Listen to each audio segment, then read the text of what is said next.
মার্কিন সাংবাদিক Tucker Carlson মধ্যপ্রাচ্য নিয়ে এক বিস্ফোরক দাবি করেছেন।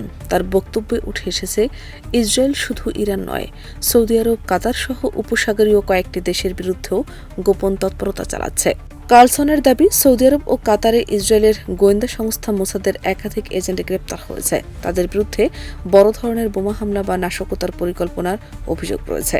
যদিও এসব অভিযোগের পক্ষে তিনি আনুষ্ঠানিক কোনো প্রমাণ প্রকাশ করেননি, তবে বিষয়টি তার সাম্প্রতিক অনুষ্ঠানে বিস্তারিতভাবে তুলে ধরেন। তিনি প্রশ্ন তোলেন যে দেশগুলো ইসরায়েলের সঙ্গে কৌশলগত সম্পর্ক উন্নয়নের পথে, সেই সৌদি আরব বা কাতারেই কেন এমন পরিকল্পনা থাকবে। কার্লসনের মতে, ইসরায়েল পুরো অঞ্চলে অস্থিরতা ধরে রাখতে চায়, যাতে মধ্যপ্রাচ্যের দেশগুলো নিরাপত্তার জন্য যুক্তরাষ্ট্রের ওপর আরও নির্ভরশীল হয়ে পড়ে।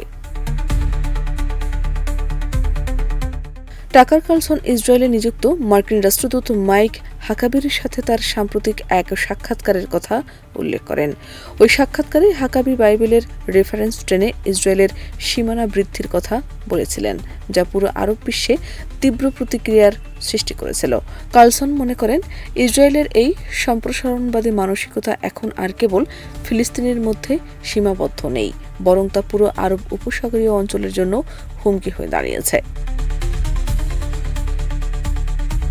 টাকার কার্লসনের মতে, ইসরায়েলের স্বার্থ রক্ষা করতে গিয়ে আমেরিকা নিজের জাতীয় নিরাপত্তা এবং দীর্ঘমেয়াদী মিত্রদের বিপদে ফেলছে। তিনি দাবি করেন, মধ্যপ্রাচ্যে ইসরায়েলের এই ধরনের গোপন অপারেশন বা নাশকতার চেষ্টা ফাঁস হওয়ার ফলে রিয়াদ এবং দোহার সাথে তেল আবিবের সম্পর্কের ব্যাপক অবনতি ঘটতে পারে।